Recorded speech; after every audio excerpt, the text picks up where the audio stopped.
Namasarvebhyah sarvesham hardam swagatam. We'll start the class by chanting the Prarthana Shlokas. Krishno Rakshatu man chara chara guruhu Krishnan namasyamyaham Krishne namara shatravo vinikataha Krishnaya tasmai namaha Krishna deva samutthidam jagadidam Krishnasya dasosmyaham Krishne bhaktirajanjalasto bhagavan He Krishna tubhyan namaha Prapanna parijataya Totra vetraika panaye Jnana mudraya Krishnaya Gita mritaduhe namaha Vasudeva sutandevam Kamsa chanura mardanam Devaki paramanandam Krishnau vande jagat gurum Sarvesham punaswagatam. Namaste.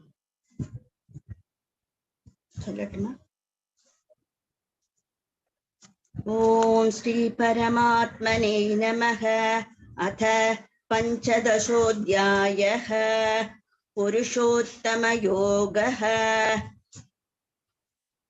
Shri Bhagavanu Vacha Udva Mulamadashakam Ashvatam Prahuravyayam Chandansi Yasya Parnani Yasto Veda Saveda Ved Athachotmam Prakrutastasya Sagaha Guna Pravarta Vishaya Pravalaha Atashamula Yanusandadani Karmanubandini Manushya-loke Narupamasyeha tato balapyate Nanto nachadirna sampratishtha Asvattamenam suvirudamulam Asangasastrena dhritena chitva Tatapadam tatparimargitavyam Yasmin gathana nivartanti bhuyaha Tvameva satyam purusham Prabhatye yada pravarti prasuta purani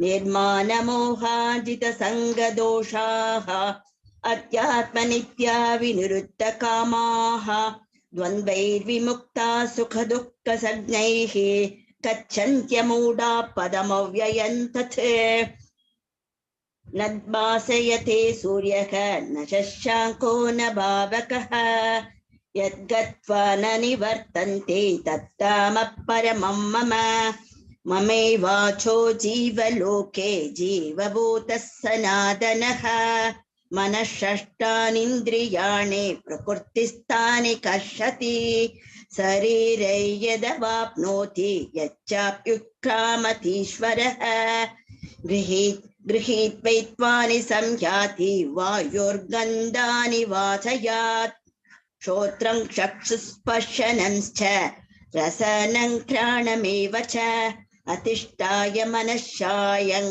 Vishayanubhasevate Ukramantan Stitau Vapi Bhunjanau Vagunanvitam Vimudananubhashyanti Pashyanti Jnana Chakshushaha Yadanto Yoginacchainam Pashyanyatmanyavastitam Yadanto Vyakritatmanaha Nainam Pashyantya Chetasaha Yata Nityan Katham Tejaha Jagadbhasayate Kilam Yachandramasi Yachagno Tattejo Vichimamakam Kama Vishyacha Bhutani Dharayam Yahamojasa Pushnani Sokshi Sarvaha Sumo Bhutva Rasatmakaha Ahot Vaishvasanor Bhutva Praninandekhamashritaha Pranapana Samayuktaha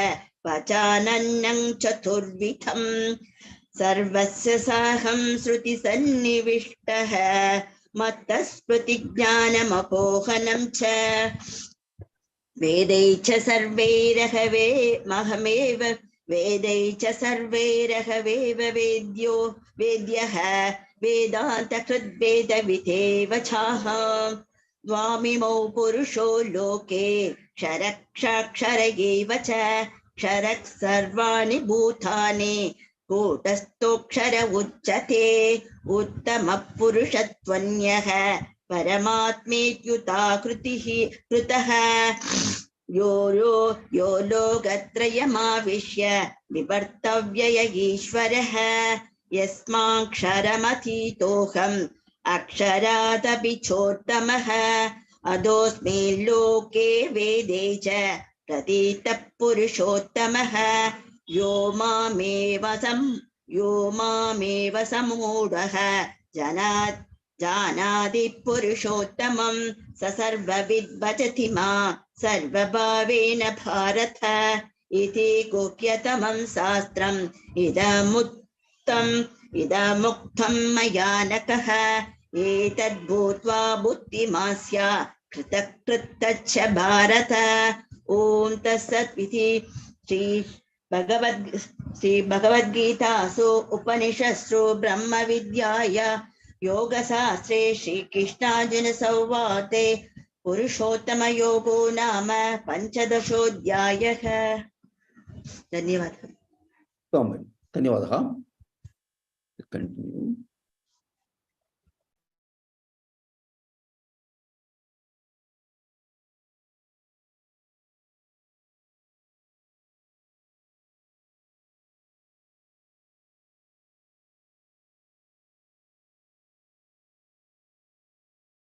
So last class we are talking about Sri Krishna has asked to observe oneself, one's own intentions in doing certain actions. So he has taken aharam, then he has taken yajnam. Yajnam is performed for many purposes. Now, how a Satyuga person will perform aphalakankshi without expecting results, and also according to Shastra, he doesn't know Shastras, but he performs as per the instructions of the priest or somebody, as per the Shastras, though he doesn't know the details of Shastras. And how it should be done, he does it that way. Whatever way the yajnam has to be done, he does it in the perfect way, and he will not expect any results, specific results from that. So, and he is doing it for the welfare of everybody, welfare of all people. So that is the way Satyuga people will do, whereas a Rajasic person will have some motive behind it. He wants to do it for some results. He wants to expect some results, and also he does it for his own name and fame. He does it. He does it for getting name and fame, and to show others that he is doing such yajna, like that. He has got that intention. So that is Rajasic, and the one who does the yajna without any order or any following any instructions, any shastras, and without any mantram or mantrahinam. Lot of mantras are not there. They don't chant mantras.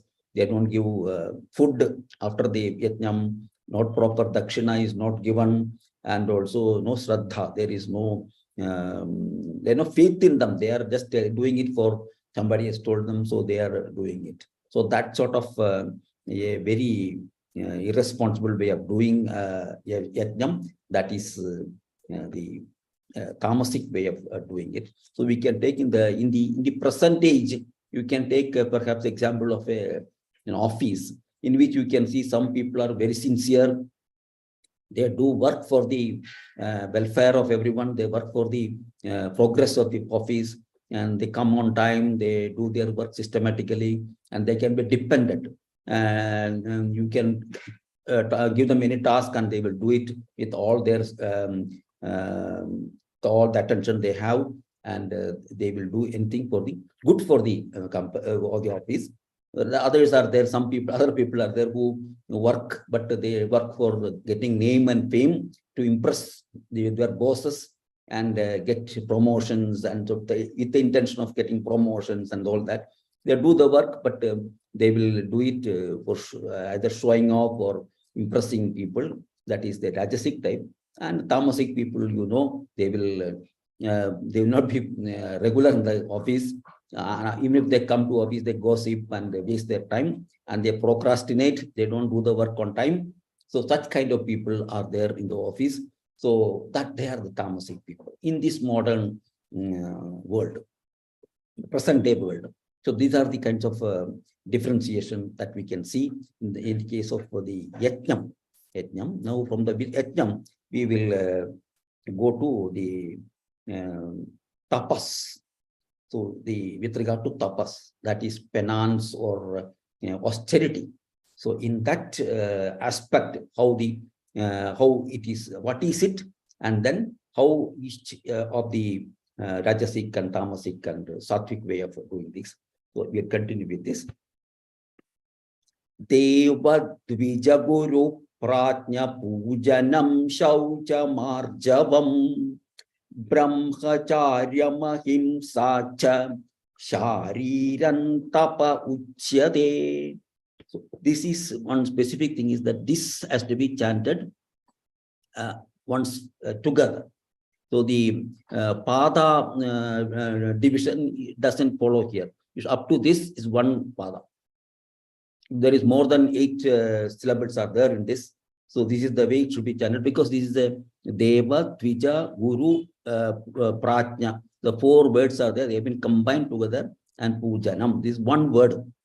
That's why these words should not be split. You should be chanted together.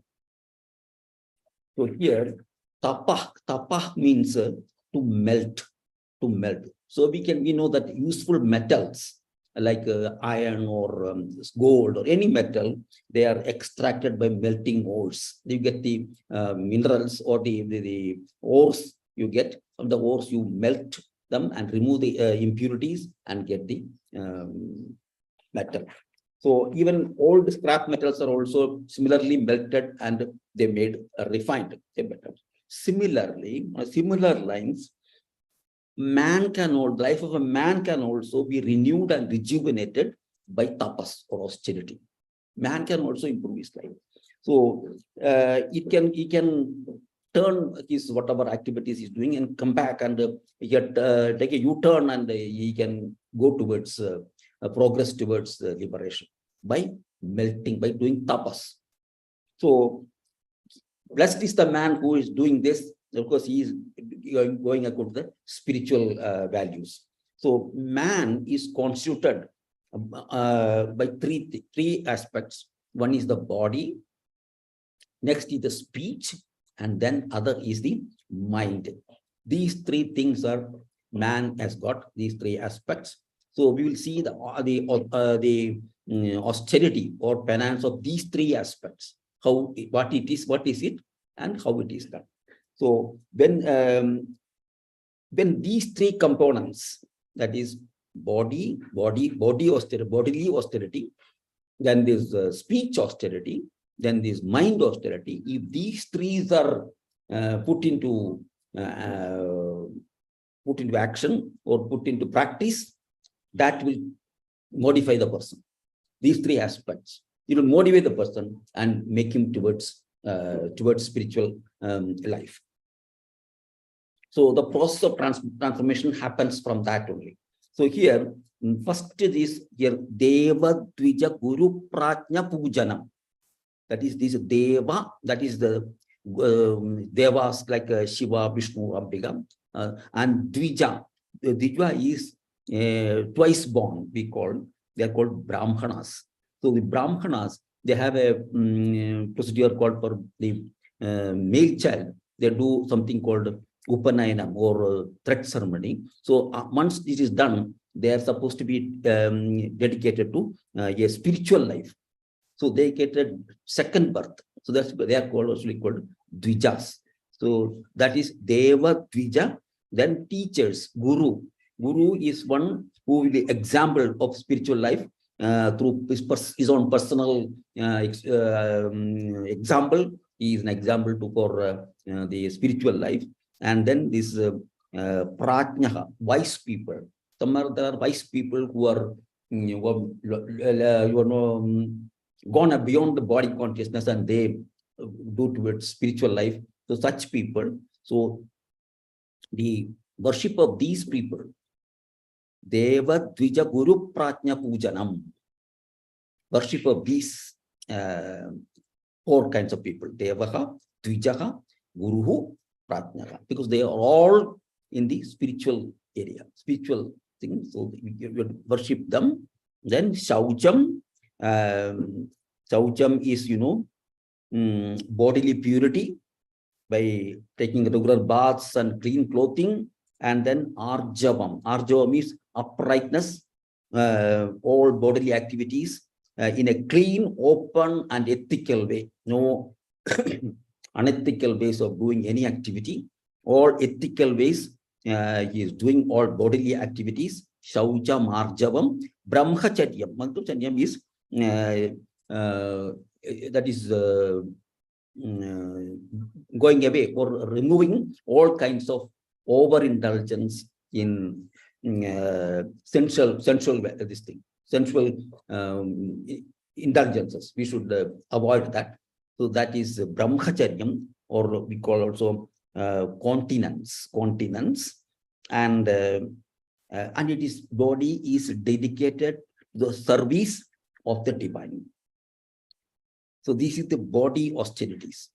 So shariran tapa uchyate, that is bodily penance. So we should also, ahimsa is also there. Ahimsa is sacredness of every living being. We should recognize that all beings are sacred. Brahman is there in each one of them, and refraining or not hurting them in any way by words or deeds or actions. We should not hurt others. So this is also included in bodily austerity. So these constitute the bodily austerity. Put together, Deva Duja Guru Pratnya Pujanam, Shaucham, Arjavam, Brahmacharyam, Ahimsa, Cha Shariran Tapa Uchyate. You are continuing. Kanchana Shriram Bhagini. Deva Dvija Guru Pratnya Pujanam. Deva Dvija Guru Pratnya Pujanam. Deva Dvija Guru Pratnya Pujanam. Shaucham Arjavam. Shauchamarjavam. Brahmacharyam Ahimsa Cha. Brahmacharyam Ahimsa Cha. Shariran Tapa Uchyate. Shariran Tapa Uchyate. Uttam. Pushpa Bhagini. Deva Dvija Guru Pratnya Pujanam.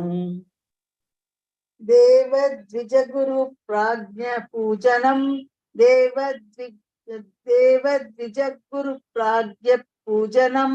Shauchamarjavam. Brahmacharyam Ahimsa Cha. Brahmacharyam Ahimsa. Shariran Tapa Uchyate. Shariran Tapa Uchyate. Uttam. Bholak Mahodaya. Deva Dvija Guru Pratnya Pujanam, Shauchamarjavam. Devadvija Guru Pratnya Pujanam Shauchamarjavam. Devadvija Guru Pratnya Pujanam Shauchamarjavam. Deva Dvija. Dvija. Devadvija Guru Pratnya Pujanam Shauchamarjavam. Continue. Devadvija Guru Not Dvija. Pratnya. Not Dvija. Kraswa. Devadvija Guru Pratnya Pujanam Shauchamarjavam. Slightly you are elongating it. Deva. Okay. Devadvija Guru Pratnya Dvija. Devadvija Guru Pratnya Pujanam Shauchamarjavam. Unable to get over it. Anyway, I will practice this. Okay, sir. You can listen to others how they are chanting. Brahmacharyam Ahimsa Cha Shariran Tapa Uchyate. ब्रह्मचर्यमहिंसा च शारीरन्तप उच्यते ब्रह्मचर्यमहिंसा च शारीरन्तप उच्यते शारीरन्तप उच्यते. शारीरन्तप उच्यते. Thank you, sir. Prema Shriram Bhagini. देवद्विज गुरु प्राज्ञ पूजनम शौचमार्जवम्. देवद्विजगुरुप्राज्ञपूजनं शौचमार्जवम् देवद्विजगुरुप्राज्ञपूजनं शौचमार्जवम् ब्रह्मचर्यमहिंसा च शारीरन्तप उच्यते. ब्रह्मचर्यमहिंसा च शारीरन्तप उच्यते ब्रह्मचर्यमहिंसा च शारीरन्तप उच्यते शारीरम दीर्घ शारीरं शारीरन्तप उच्यते. शारीरन्तप उच्यते. उत्तम. Anasuya Bhagini. देवद्विज गुरु प्राज्ञ पूजनम शौचमार्जवम् ब्रह्मचर्यमहिंसा च शारीरन्तप उच्यते.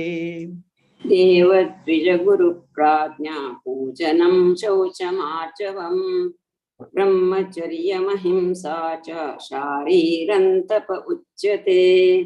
This first देवद्विजगुरुप्राज्ञा पूजनं शौचमार्जवम्. don't break here. Prajna pujanam together. देवद्विजगुरुप्राज्ञा पूजनं शौचमार्जवम् ब्रह्मचर्यमहिंसा च शारीरन्तप उच्यते. धन्यवादः महोदय. Lakshmi HS Bhagini. देवद्विजगुरुप्राज्ञपूजनं शौचमार्जवम् ब्रह्मचर्यमहिंसा च शारीरन्तप उच्यते. उत्तम. Hema KR Bhagini. देवद्विजगुरुप्राज्ञपूजनं शौचमार्जवम् ब्रह्मचर्यमहिंसा च शारीरन्तप उच्यते. Uttam. So if you want, you can underline this this pada so that you will chant it. You not forget to chant together. Next we'll continue. Anudvegakarau vakyam satyam priyahitam chayat swadhyayabhyasanam chaiva vangmayan tapa uchyate. So second austerity is speech. Vangmayam. Vangmayan tapa uchyate. That is the austerity of speech. Tapa uchyate. It is said. This is said. What is Vangmayan speech austerity is this. So Anudvega karam. That is speech which causes no excitement. Anudvega karam. No excitement. Anudvega karau vakyam satyam, which is truthful.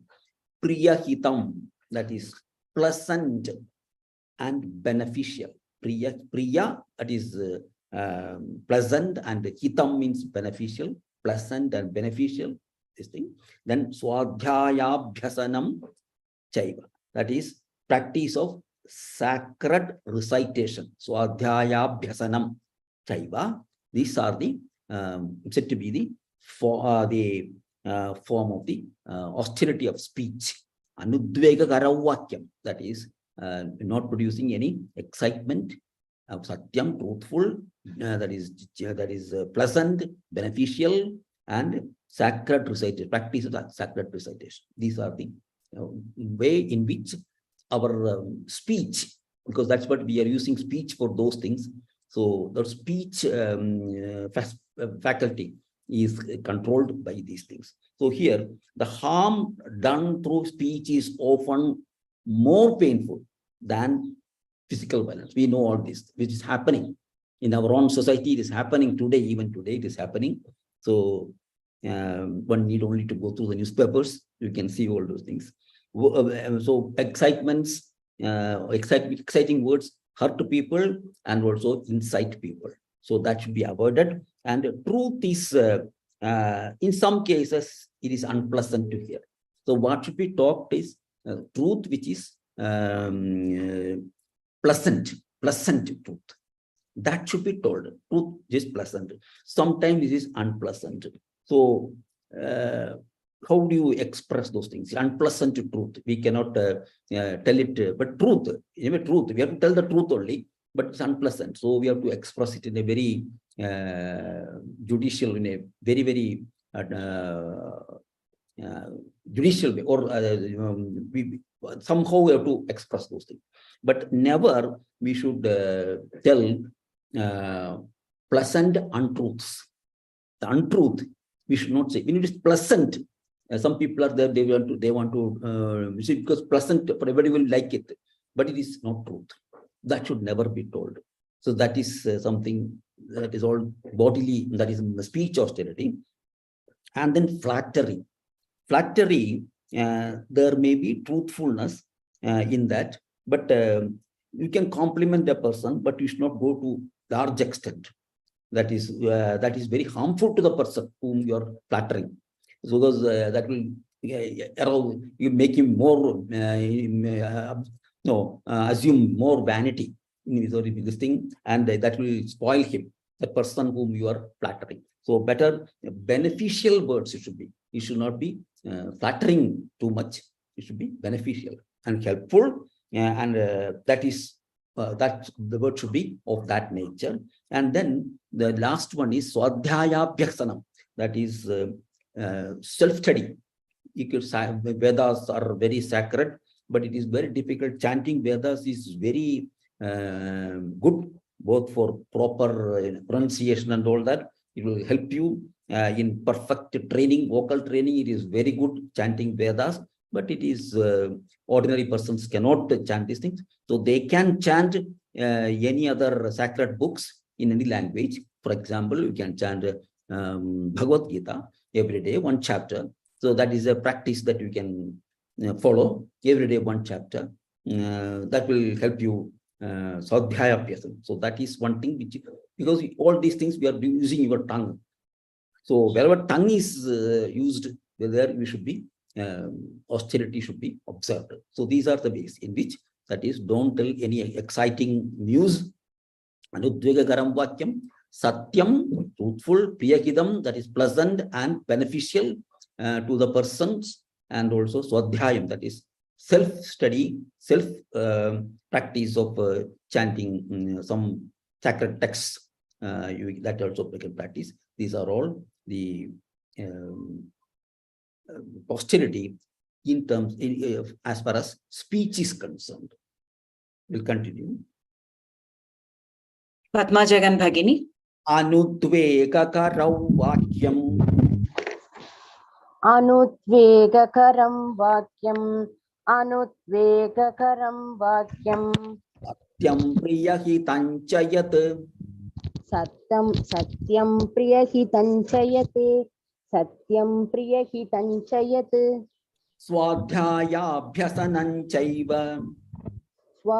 Swadhyayabhyasananchaiva.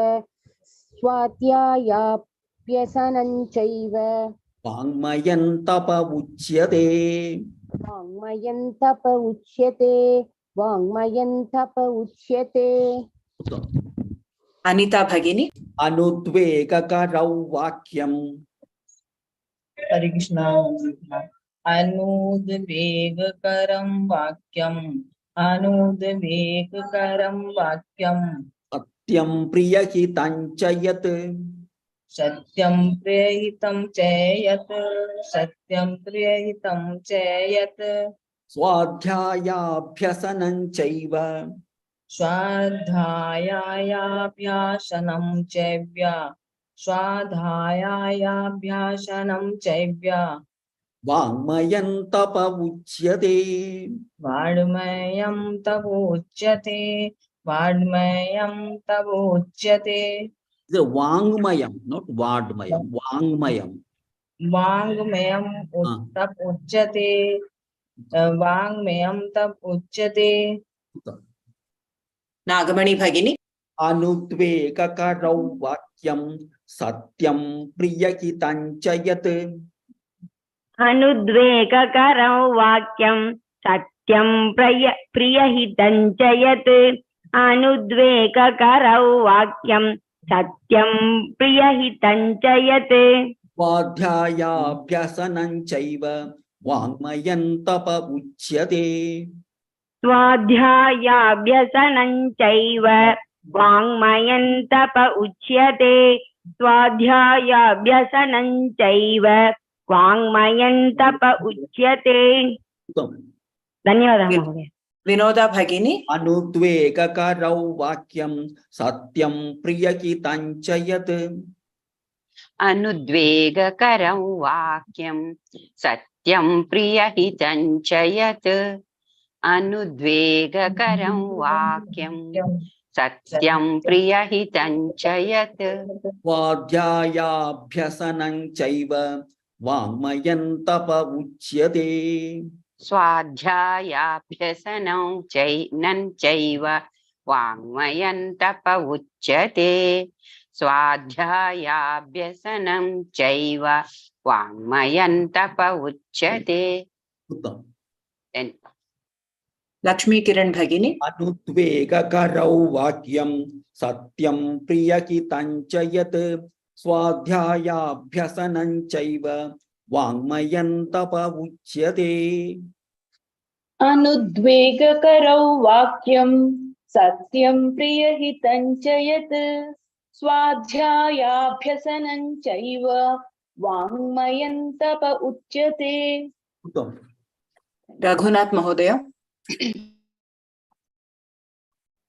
अनुद्वेगकरौ वाक्यं सत्यं प्रियहितं च यत् स्वाध्यायाभ्यसनं चैव वाङ्मयं तप उच्यते. Then we'll continue. So two aspects, body and also speech. Austerity was seen. Now with the mind aspects. That is the austerity with respect to mind. Manaf prasada saumyastvam. Manaf prasada saumyatvam. Maunamatma vinigraha. Bhava samshuddhirityetat. Tapo manasamuchyate. So here, serenity of mind. That is the calmness of mind. Manah prasadam, serenity of mind, and saumyatvam, that is gentleness. Manah prasada saumyatvam. Manah is there because Mubatmaniya, this is will come. Manah prasada saumyatvam. Maunamatma vinigraha, silence. Maunam, silence, and self-control. Atma vinigraha, self-control. Bhava samshuddhihi, that is purity of disposition. Bhava samshuddhihi ityetat. These constitute the tapa, that is tapa with respect to mind. Manah prasadam, serenity of mind. Saumyatvam, gentleness. Maunam, silence. Self-control, and purity of disposition. So we should, in this, we should avoid depression and confusion of mind, and always will be established in a blissful calmness is serenity of mind.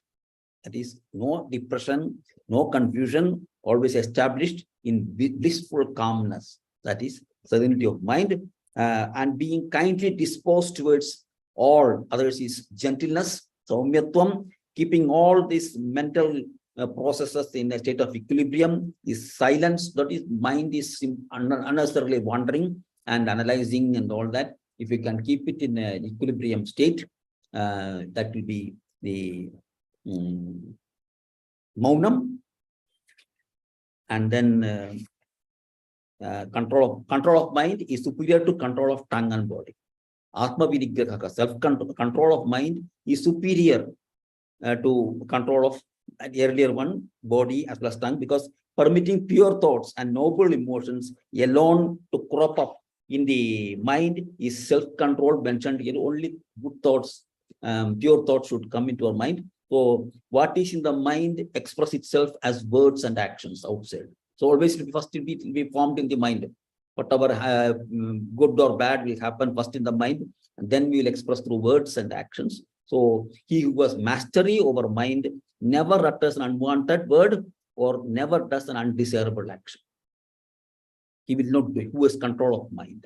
So when a person's temperament is congenial and attitude felicitous, he is said to be imbued with purity of disposition. His temperament is congenial, very friendly, and attitude is very cooperative. Then he is said to be imbued with purity of disposition. So maintaining this benign state, this calm state of mind under all circumstances is austerity of the mind. Austerity of the mind is maintaining this at all times. This is a tapa. That's what tapa means. This is not something might be there, but you can bring it. That is tapas. Tapas is something that we can practice and bring it over a period of time. You can do tapas. I'd say I will chant one adhyaya of a chapter of Bhagavad Gita daily, and without fail you do it. That is tapas. Anything that you intend, take a decision, sankalpa, and then do it without any fail, that is tapas. So these we said body tapas, then mind tapas, and also speech tapas. So these are something which we can implement in our own selves. We'll continue. Devachitra Bhagini. Manaf prasada saumyatvam. Manaf prasada saumyatvam. Manaf prasada saumyatvam. Maunamatma vinigraha. Maunamatma vinigraha.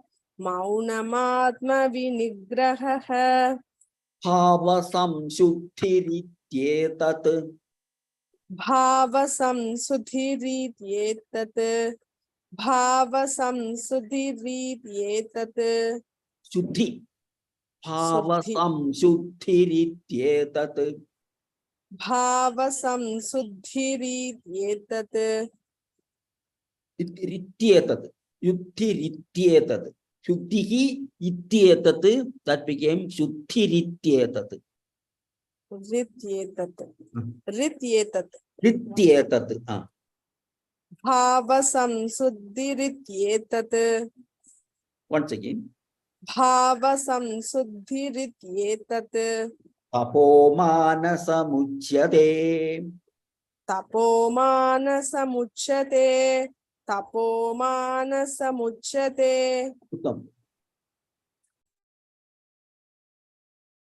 Varalakshmi Bhagini. Manaf prasada saumyatvam. Mana prasada saumyatvam. Mana prasada saumyatvam. Maunamatma vinigraha. Maunamatma vinigraha. Maunamatma vinigraha. Bhava samshuddhirityetat. Bhava samshuddhirityetat. Bhava samshuddhirityetat. Tapomana samuchyate. Tapomana samuchyate. Tapomana samuchyate. Malini Bhagini. Manaf prasada saumyatvam. Maunamatma vinigraha. Manaf prasada saumyatvam. Maunamatma vinigraha. Manaf prasada saumyatvam. Maunamatma vinigraha. Bhava samshuddhirityetat. Tapomana samuchyate. Bhava samshuddhirityetat. Tapomana samuchyate. Bhava samshuddhirityetat. Tapomana samuchyate. Hema Shriram Bhagini. Manaf prasada saumyatvam. Maunamatma vinigraha.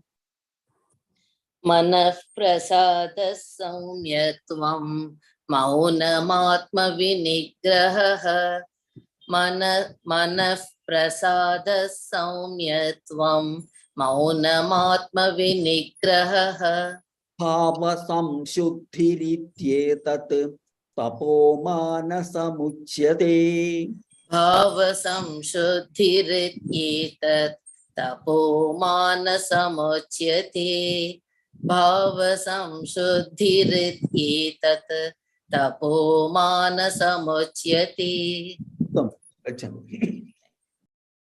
सपना भगिनी मनः प्रसादः सौम्यत्वं मौनमात्मविनिग्रहः भाव संशुद्धिरित्येतत् तपोमानसमुच्यते मनः प्रसादः सौम्यत्वं मौनमात्मविनिग्रहः भावसंशुद्धिरित्येतत् तपोमानसमुच्यते. Here this one, bhava samshuddhirikyetat. Bhava samshuddhirikyetat. Uttam. Meenakshi Bhagini.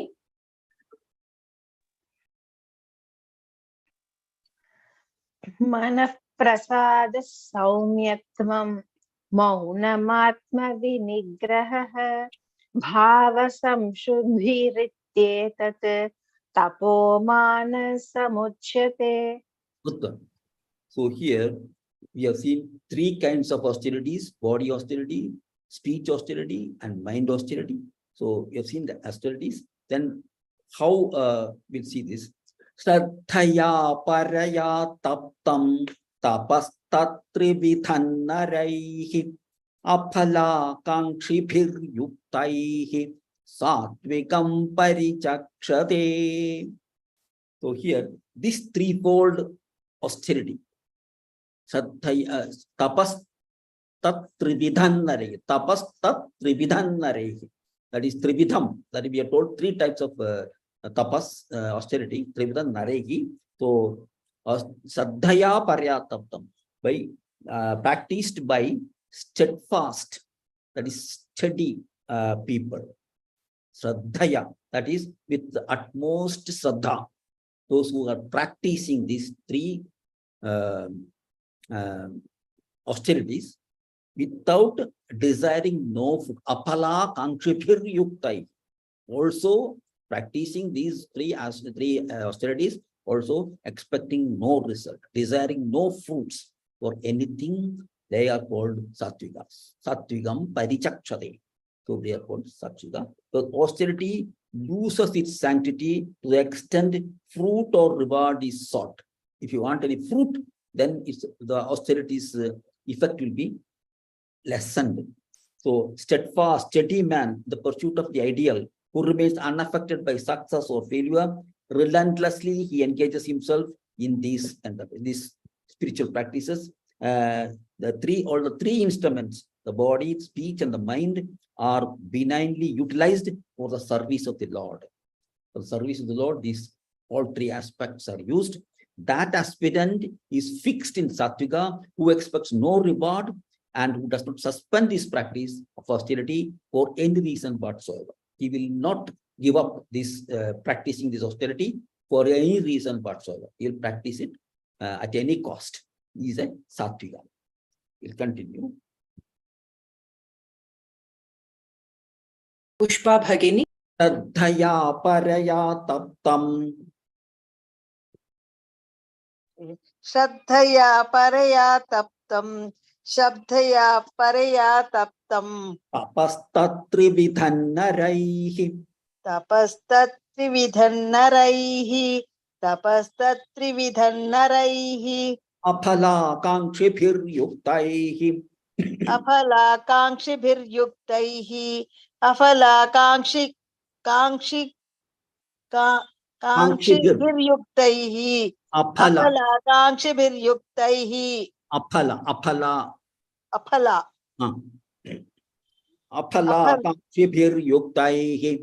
अफला कांक्षिभिर् युक्तैः सात्विकं परिचक्षते सात्विकं परिचक्षते उत्तमम्। कलावती भगिनी तया परया तप्तम् श्रद्धया परया तप्तम् श्रद्धया परया तप्तम् तपस्तत्त्रिविधन्नरैः तपस्तत्त्रिविधं नरैः तपस्तत्त्रिविधं नरैः अफलाकाङ्क्षिभिर्युक्तैः अपलाकाङ्क्षिभिर्युक्तैः अबलाकाङ्क्षिभिर्युक्तैः सात्विकं परिचक्षते सात्विकं परिसक्षते सात्विकं परिसक्षते। धन्यवाद। पद्मा विश्वनाथन भगिनी तया परया तप्तं तपस्तत्त्रिविधन्नरैः श्रद्धया परया तप्तं तपस्तत्त्रिविधन्नरैः श्रद्धया परया तप्तं तपस्तत्त्रिविधन्नरैः अफलाकाङ्क्षिभिर्युक्तैः सात्विकं परिचक्षते अफलाकाङ्क्षिभिर्युक्तैः सात्विकं परिचक्षते अफलाकाङ्क्षिभिर्युक्तैः सात्विकं परिचक्षते। नागमणि भगिनी श्रद्धया परया तप्तं तपस्तत्त्रिविधन्नरैः श्रद्धया परया तप्तं तपस्तत्त्रिविधन्नरैः श्रद्धया परया तप्तं तपस्तत्त्रिविधन्नरैः अफलाकाङ्क्षिभिर्युक्तैः सात्विकं परिचक्षते अफलाकाङ्क्षिभिर्युक्तैः सात्विकं परिचक्षते अफलाकाङ्क्षिभिर्युक्तैः सात्विकं परिचक्षते। धन्यवादः महोदय। पद्मा जगन भगिनी श्रद्धया परया तप्तं तपस्तत्त्रिविधन्नरैः अफलाकाङ्क्षिभिर्युक्तैः सात्विकं परिचक्षते श्रद्धया परया तप्तं तपस्तत्त्रिविधन्नरैः अफलाकाङ्क्षिभिर्युक्तैः सात्विकं परिचक्षते श्रद्धया परया तप्तं तपस्तत्त्रिविधन्नरैः अफलाकाङ्क्षिभिर्युक्तैः सात्विकं परिचक्षते। Here taptam is sufficient because we are breaking the sandhi is not here, so taptam is sufficient. Taptam. Okay, okay. Thank you. Anjana Shriram भगिनी श्रद्धया परया तप्तं तपस्तत्त्रिविधन्नरैः अफलाकाङ्क्षिभिर्युक्तैः सात्विकं परिचक्षते। Uttam. See, we have seen how Satvika people will observe these austerities. At any cost, they will not give up practicing these austerities. So how the Rajasic people, Satkaramana pujartham tapodambhena chaivayat kriyate tatiha proktam rajasanchalamadhruvam. So this is the way the Rajasic people observe these austerities. So the austerity which is practiced with the object of gaining respect. Satkaramana pujartham. Respect, honor, and reverence. Satkaram, manam, pujartham. That is object of gaining good reception, good this thing, and honor and worship. Pujartham, tapo dambhena chaivayat. And also with ostentation. Dambhena, ostentation, showing off, is here said to be Rajasikas. Kriyate tatiha proktam. Rajasam chalamadhruvam is unstable and transitory. They don't practice this at any cost. They don't practice this unstable and transitory. These people don't practice it continuously. So the Rajasic man does not understand that austerity is the effective means to recast his basic nature into a benign nature. That is, it's necessary to improve yourself and to make you more towards spiritual upliftment. This is the reason for why do we do that austerity. But Rajasic men don't realize this. So, so the Rajasic man avails himself of that credulity in society. So he will fool people who are easily believing people, showing off his these things, and he will try to hoodwink them, make them fool, and poses a man given to severe spiritual discipline. He will show them for people who are easily believable people. He will cheat them. Apart from gaining, and he will get also public will praise him and all that. There is no other purpose for his austerity, only to impress people and to gain popularity. He is doing his austerity. There is no stability in it. It won't be stable. He will only to show off he is doing his practices. He is not doing for his spiritual upliftment, his self-improvement. So after the glamour is over, he either suspends or puts an end to it. He does it for some days and then stops it, and then everything is over. There is no spiritual value in this kind of Rajasic austerity. So this is what Bhagavan says here. We'll continue.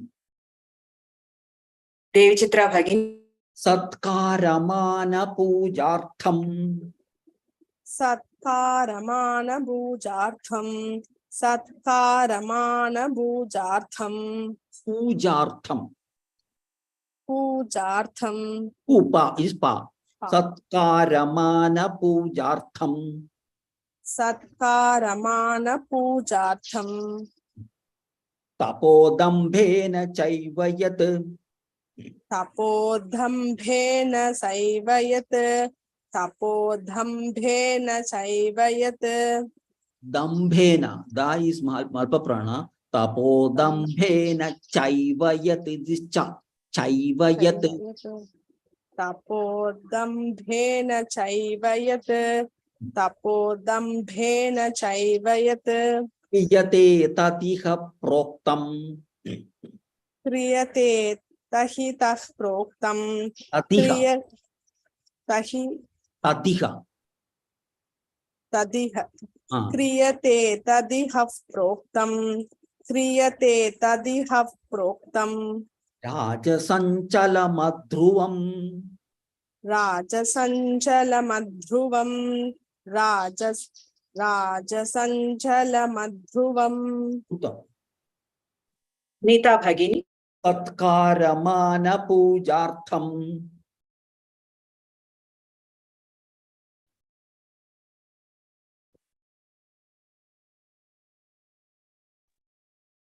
Vatsala Bhagini.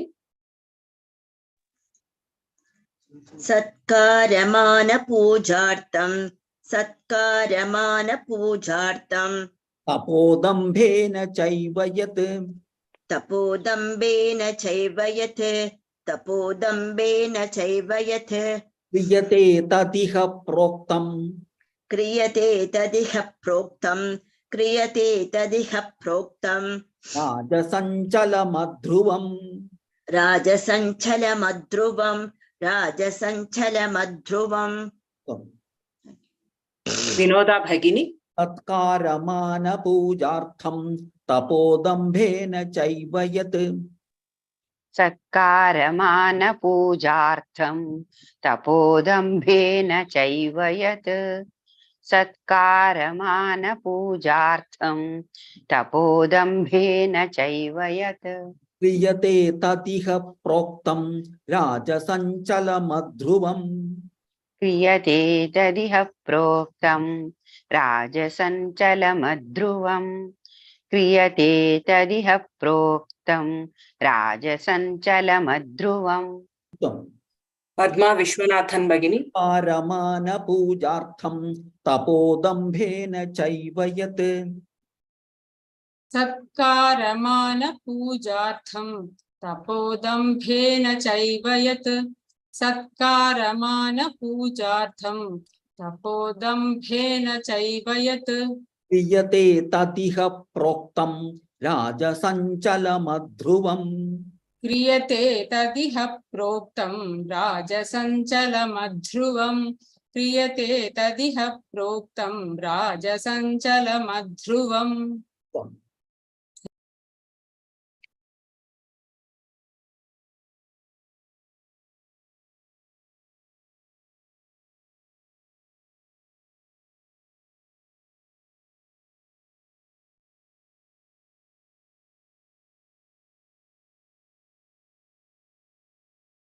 महोदय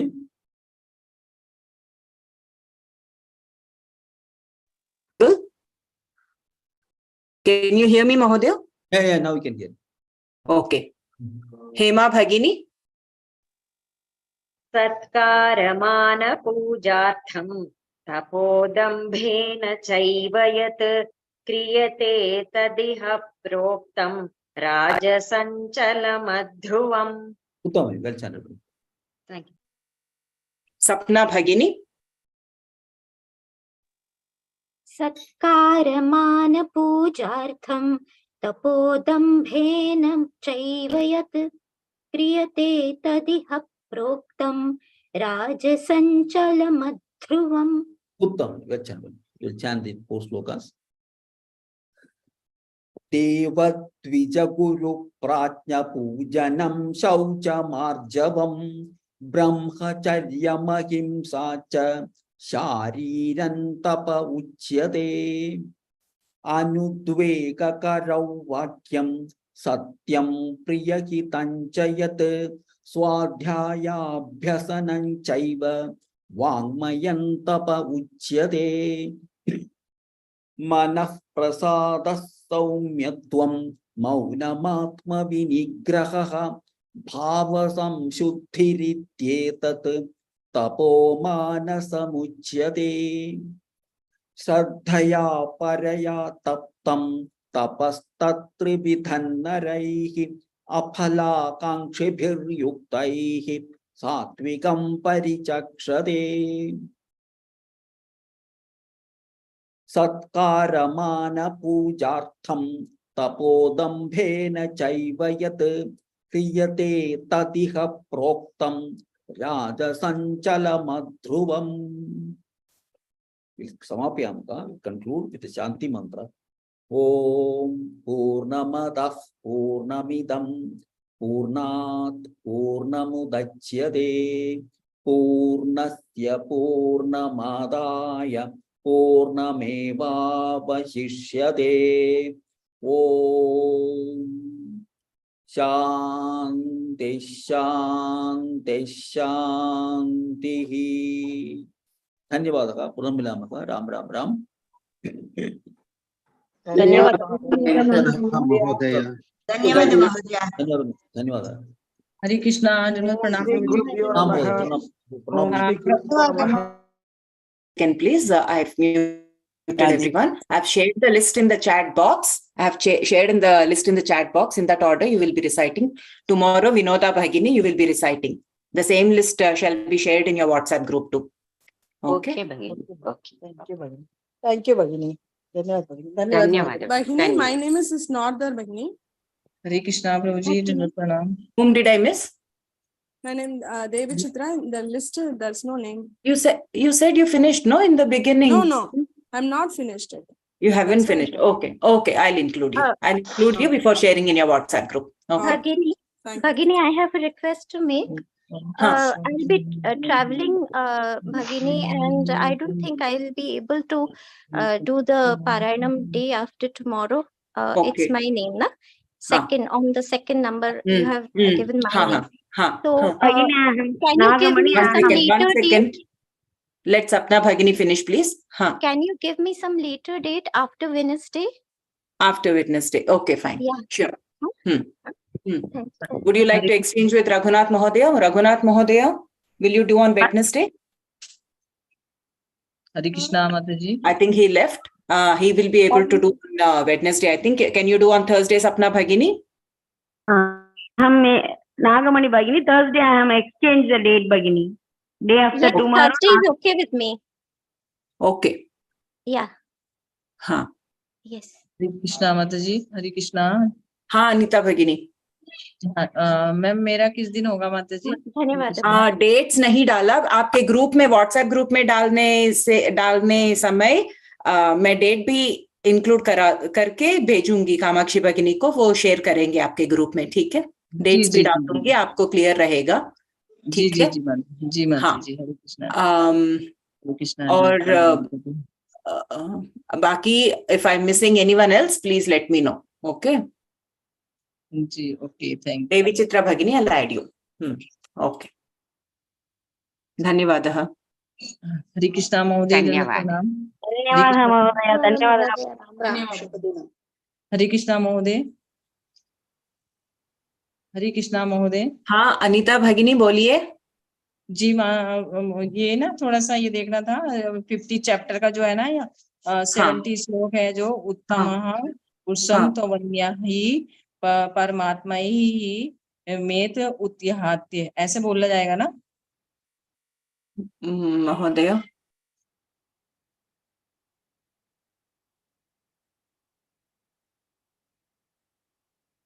अनीता भगिनी आपने बोला था आप सहशिक्षिका के लिए पूछेंगे, आप कामाक्षी भगिनी से पूछा आपने? जी मैम, अब तो मैंने नहीं पूछा, उस दिन मैं बात कर रही थी ना, आपको मैंने बोला था ना आप उनको मैसेज भेजिए। जी जी जी जी जी हाँ जी, अभी मैं भेजती हूँ। आपका टर्न आने से पहले आप थोड़ा अभ्यास कीजिए 15 चैप्टर, ठीक है? जी हाँ, फिर उसके बाद आपको चांस दिया जाएगा, ठीक है? आज ही मैं बोलती हूँ जी। हाँ ठीक है। हरे कृष्णा प्रभु जी, थोड़ा सा देखिएगा प्रभु जी, 70 वाला जो श्लोक है, 17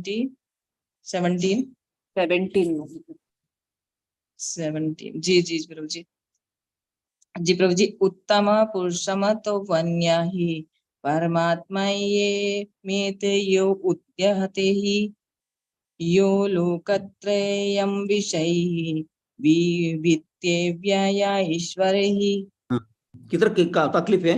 उत्तम पुरुषस्त्वन्यः, उत्तम उत्तम उत्तम, इफ करना के उपध्मानी आगे पा आ जाता है, इसलिए उत्तम पुरुषस्त्वन्यः। अच्छा, उत्तमः पुरुषम तवन्यः, पुरुषस्त्वन्यः, अन्यः पुरुषस्त्वन्यः, उत्तमः पुरुषः तवन्यः। जी आपका नहीं, आपका पुरुषस्त्वन्यः, पुरुषः तवन्यः, पुरुषस्त्वन्यः,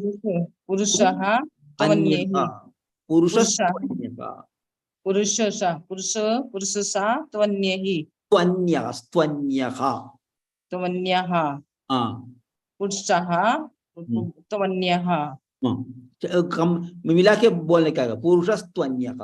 जी जी, उत्तमं पुरुषं तो तवन्यः। परमात्मेत्युदाहृतः, परमात्मेमेत उदातः, परमात्मेत उदातः उदाहृतः, उदातः कृतः, उदात उदाहृतः, उदात हतः, कृतः, उदात हतः। जी जी जी जी प्रभु जी। त्रयमाविश्य, यो लोकात्रयमाविश्य